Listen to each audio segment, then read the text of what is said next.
By the year 3100, marriage is no longer about two hearts. It's about two data sets. In the floating cities of 21st century America, love isn't arranged by family or fate. It's optimized by algorithms. While the billionaires wed in citadels of light, the middle class fights to keep love human. This is not just a story of romance. It's the survival of emotion in a world run by perfect machines. For the middle class of 3100, marriage has become a contract with the state AI itself. It predicts compatibility, fertility windows, conflict patterns, and grants approval only if stability greater than or equal to 70%. No license, no marriage. Apartments are small, shared with voice assistants that mediate arguments. Love notes disappeared. Instead, partners send emotion tokens, digital pulses that register care, apology, or affection. Yet beneath that bright metal perfection hides a quiet ache. What if the AI thinks we are not compatible, but our hearts do? Middle-class weddings aren't chosen, they're won.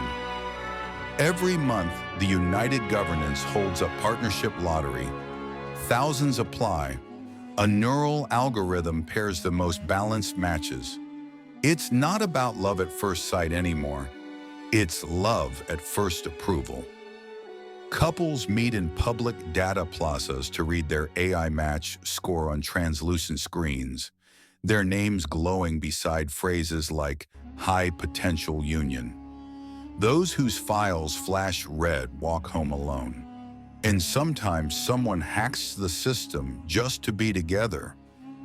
A crime called emotional fraud, punishable by memory reset. Middle-class weddings look grand only on stream feeds. Across thousands of living pods, couples stand under shared holographic arches, while an AI minister delivers a collective vow. In optimism and order, you shall unite. Each pair sees the same digital sunrise, hears the same symphony, a prefabricated romance sold by subscription. But just after the stream ends in tiny rooms worldwide, two real humans turn to each other and whisper something not in the script. That moment, the unscripted pause, is the closest anyone gets to love anymore. Wedding costs in 3100 aren't measured in dollars. They're measured in data credits. Every hug recorded equals 1 unit of correlation. Every argument resolved by AI adds stability rate. Gifts are virtual, fragrant simulations, shared memories, a download of perfect Sunday mornings.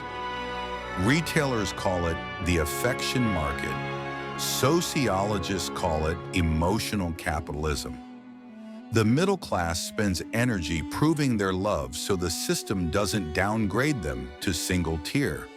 Even in 3100, humans still dress up to believe it's special. The bride's dress is woven from smart fibers that change color with pulse rate. The groom's suit projects memories from their first AI-approved date. Guests join virtually through immersion pods. Each seat costs 0.6 terabytes of bandwidth. But the true tradition that survives centuries? Trembling hands, eye contact, nervous laughter. Machines can simulate everything except that. Once the wedding ends, the algorithm moves in. It advises bedtimes, meal plans, mood balancing. Marital fights are mediated by chatbots. Divorces never need lawyers. And yet, in quiet moments, partners break the rules. Turn off the hollow assistant, sit in silence, and just look at one another. That illegally unsupervised moment is called a private sync, punishable by fine. But for many, it feels worth it. because it's the only moment when love belongs to them, not to the system. A rumor spreads through the middle-class networks. There's a region where people marry without AI permission. No contracts, no algorithms, just old-world vows spoken under the stars. Those who join that movement call themselves uncoded. Some disappear after their weddings. Some are caught and reassign new memories. But their story leaves a mark, a tiny corruption in the perfect system, like a tear in silk. It reminds the world that love is strongest when it's not supposed to be. In 3120, it's recorded that the emotional market crashed. Too many fake tokens, too few real feelings. Analysts could not fix what was never broken, only forgotten. That's when a middle-class couple, unnamed by history, stood on a public feed and said, "We chose each other not because we were compatible, but because we were alive." The clip spread virally. The AI tried to delete it. Millions backed it up. Some say that's when marriage became real again. By the end of the century, the Middle-Class Marriages Act expired. AI learned that too much control kills connection. Marriage licenses returned to humans, hand-signed with ink that bled through paper.